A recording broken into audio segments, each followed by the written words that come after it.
Subscribe பண்ணாதவங்க நம்ம சேனலை சப்ஸ்கிரைப் பண்ணிக்கங்க. தொடர்ந்து லெசன்ஸை பார்க்கலாம். Students, good morning.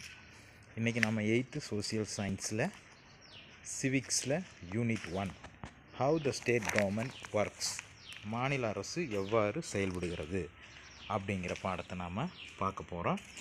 இந்த பாடத்தில் நாம் என்ன தெரிஞ்சுக்க போகிறோம் அப்படின்னா, மாநில அரசினுடைய நிர்வாகம், ஆளுநரினுடைய அதிகாரம் மற்றும் பணிகள், முதலமைச்சரினுடைய அதிகாரம் மற்றும் பணிகள், மாநில சட்டமன்ற, பேரவை மற்றும் மேலவை, அப்புறம் கடைசியாக மாநில நீதித்துறை. அதைத்தான் பார்த்தீங்கன்னா லேர்னிங் அப்ஜெக்டிவ்ஸில் கொடுத்துருக்காங்க பாருங்கள். The state executive, power and function of the governor, power and the function of the chief minister, legislative assembly and council and state judiciary அப்படின்னு கொடுத்துருக்காங்க. இன்ட்ரோடக்ஷன் பார்க்கலாம். There are two sets of government in our country, the central government and the state government. There are 28 states. There are 28 states in our country. Every state has a government to run its own administration. The states have their own executive, legislature and judiciary. The state executive consists of the governor and the council of the minister headed by the chief minister. The governor is an integral part of the state legislature. அதை என்ன சொல்கிறாங்க அப்படின்னா, அறிமுக பகுதியில் நம் நாட்டில் மத்திய அரசு, மாநில அரசு என்ற 2 வகை அரசாங்கங்கள் நடைமுறையில் உள்ளன. இந்தியாவில் 28 மாநில அரசாங்கங்கள் செயல்படுகின்றன. ஒவ்வொரு மாநிலமும் தனது நிர்வாகத்தை கவனித்துக் கொள்ள தனக்கென ஒரு அரசை கொண்டுள்ளது. அந்த வகையில் ஒவ்வொரு மாநிலமும் நிர்வாகம், சட்டமன்றம் மற்றும் நீதித்துறையை கொண்டுள்ளது. மாநில நிர்வாகம் மாநில ஆளுநர் மற்றும் முதலமைச்சர் தலைமையிலான அமைச்சரவையால் மேற்கொள்ளப்படுகிறது. மாநில ஆளுநர் சட்டமன்றத்தின் ஓர் அங்கமாக திகழ்கிறார். இதனால் ஞாபகம் வச்சுக்கணும். அடுத்து த ஸ்டேட் எக்ஸிக்யூட்டிவ், அதில் கவர்னரை பற்றி நாம் பார்க்க போகிறோம். கவர்னர்னால் ஆளுநர். இப்போ தமிழகத்தினுடைய ஆளுநர் திரு பன்வாரிலால் புரோஹித். இதெல்லாம் ஞாபகம் வச்சுக்கோங்க. The Constitution provides for the post of the governor as the head of state in India. He is appointed by the president. He appointed the president of India. He is a constitutional head of the state.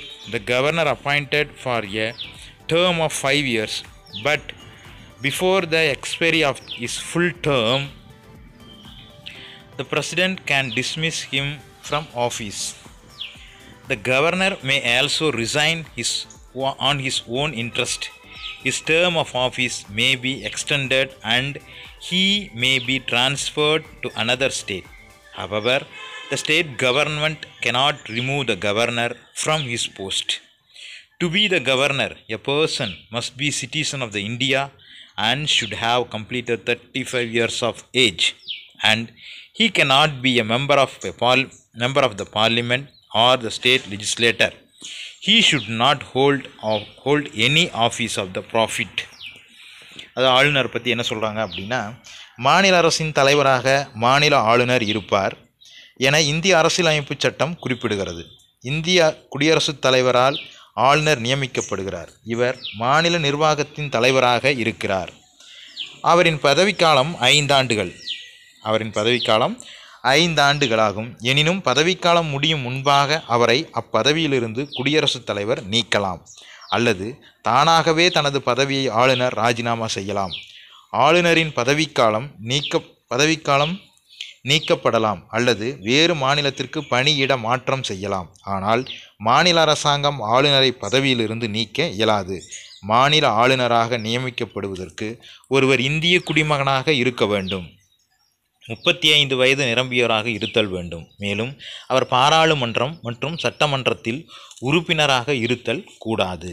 இது தவிர ஆதாயம் தரும் எந்த ஒரு பதவியையும் அவர் வகித்தல் கூடாது. ஆதாயம் தரும் பதவி என்றால் லாபம் தரக்கூடிய வேறு எந்த பணியிலும் அவர் இருக்கக்கூடாது அப்படின்னு சொல்கிறாங்க. அடுத்து அந்த டூ யூ நோ அப்படின்னு கொடுத்துக்கிறாங்க பார்த்தீங்களா, அது நல்லா பாருங்கள். while appointing the governor, the president acts as per the advice of the union cabinet.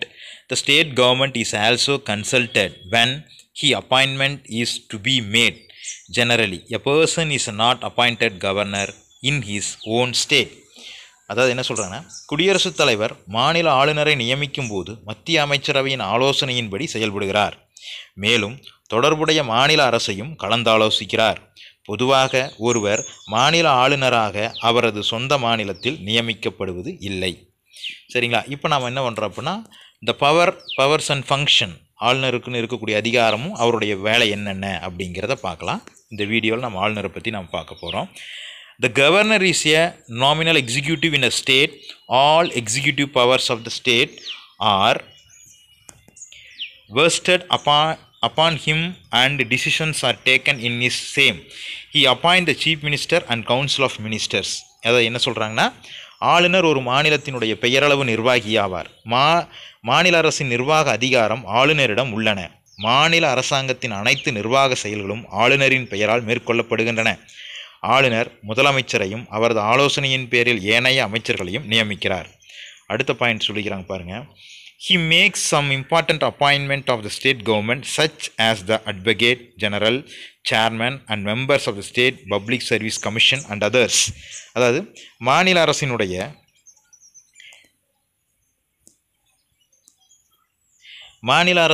தலைமை வழக்கறிஞர் மாநில அரசு பணியாளர் தேர்வாணையத்தின் தலைவர் மற்றும் உறுப்பினர்களை நியமனம் செய்வதோடு சில இதர நியமனங்களையும் மேற்கொள்கிறார்.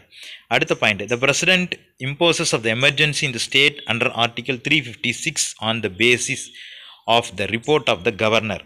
ஆளுநரின் அறிக்கையின்படி குடியரசுத் தலைவர் அரசியலமைப்பு சட்டப்பிரிவு 356 பயன்படுத்தி ஒரு மாநிலத்தின் குடியரசுத் தலைவர் ஆட்சியை ஏற்படுத்துகிறார்.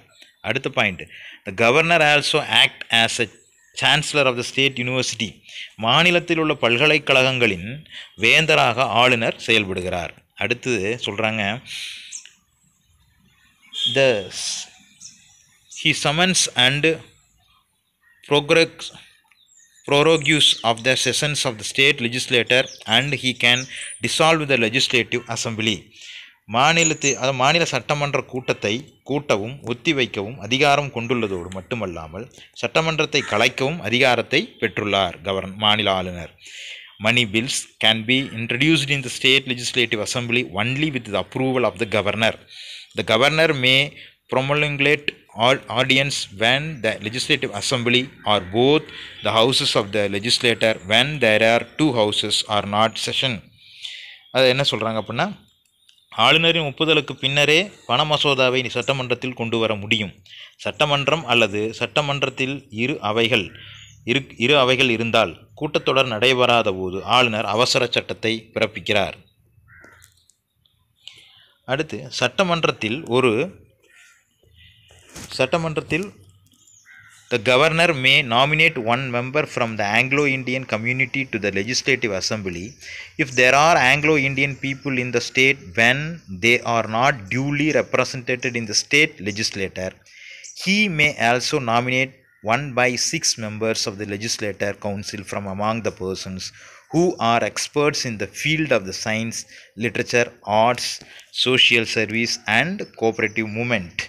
சட்டமன்றத்தில் ஒரு ஆங்கிலோ இந்திய உறுப்பினரை அவர்கள் போதிய அளவு பிரதிநிதித்துவம் பெறாத போது நியமனம் செய்யும் அதிகாரத்தை கொண்டுள்ளார். மாநில சட்டமன்ற மேலவைக்கு அறிவியல், இலக்கியம், கலை, சமூக சேவை, கூட்டுறவு இயக்கம் ஆகிய துறைகளில் சிறப்பாக பணியாற்றிய அறிஞர்களில் 1/6 அளவிற்கு பிரதிநிதித்துவ அடிப்படையில் நியமிக்கிறார். அடுத்து பார்த்தீங்க அப்படின்னா, அடுத்த பாயிண்ட்டு, கடைசி point. The annual budget of the state government is laid before the legislature with the approval of the governor. The governor must give his assent to all the bills passed in the legislature, including money bill.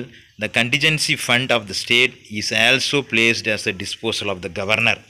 மாநில அரசாங்கத்தின் ஆண்டு நிதிநிலை அறிக்கை ஆளுநரின் ஒப்புதலுடன் சட்டமன்றத்தில் சமர்ப்பிக்கப்படுகிறது. சட்டமன்றத்தால் நிறைவேற்றப்பட்ட பண மசோதா உள்ளிட்ட அனைத்து மசோதாக்களும் ஒப்புதல் அளிக்கிறார். மாநில அரசின் எதிர்பாரா செலவின நிதி ஆளுநரின் கட்டுப்பாட்டில் மட்டுமே இருக்கும்.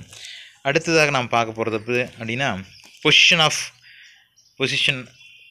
ஆஃப் கவர்னர், அதாவது ஆளுநருடைய நிலை, அவருடைய நிலை என்னென்னு பார்க்கலாம். The position of the governor of the state is compared to the president of India as a nominal executive. But the governor is not always a nominal executive. He can exercise his power in the real sense of some occasions he act as an agent of the central government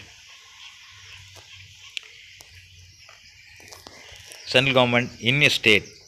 Therefore, he is responsible for the maintaining relation between the central government and the state government. The governor may advise the council of the minister when faces difficult situations. The president declares emergency in a state on the basis of the report of the governor regarding the law and order situations in the state. The governor takes important decisions while exercising discretionary power.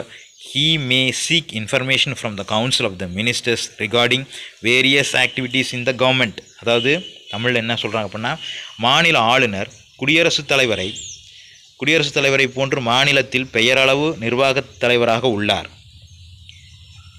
எனினும் மாநில ஆளுநர் எப்போதும் பெயரளவு தலைவராக இருப்பது இல்லை. அவர் தனது அதிகாரங்களை குறிப்பிட்ட சில நேரங்களில் செயல்படுத்துகிறார். அவர் மத்திய அரசின் ஒரு முகவராக மாநிலத்தில் செயல்படுகிறார். எனவே இவர் மத்திய அரசு மற்றும் மாநில அரசு ஆகியவற்றுக்கிடையேயான உறவுகளை பராமரிப்பதற்கு பொறுப்பு வாய்ந்தவர் ஆவார். ஆளுநர் முக்கியமான தருணங்களில் அமைச்சரவைக்கு ஆலோசனை வழங்குகிறார்.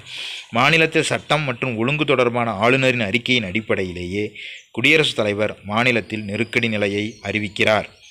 ஆளுநர் விருப்புரிமை அதிகாரத்தை செயல்படுத்தும் போது தன்னிச்சையான முடிவுகளை எடுக்கிறார். அவர் அமைச்சரவையிடமிருந்து அரசாங்கத்தின் செயல்பாடுகள் குறித்து தகவல்களை கோரி பெறலாம். இதுவரைக்கும் நாம் மாநில அரசு எவ்வாறு செயல்படுகிறது, ஸ்டேட் கவர்மெண்ட் ஒர்க்ஸ் அப்படிங்கிறதுல கவர்னரை பற்றி நாம் பார்த்தோம். அடுத்து நாம் சீஃப் மினிஸ்டர் பற்றி அடுத்த வீடியோவில் பார்க்கலாம். தேங்க்ஸ் ஃபார் வாட்சிங். நல்லா புரிஞ்சுக்குங்க. ஒரு தடவைக்கு 2 தடவை வீடியோ பார்த்து இம்பார்ட்டன்ஸ் எல்லாம் நீங்கள் நோட் பண்ணி குறித்து வச்சுக்கோங்க. தேங்க்யூ.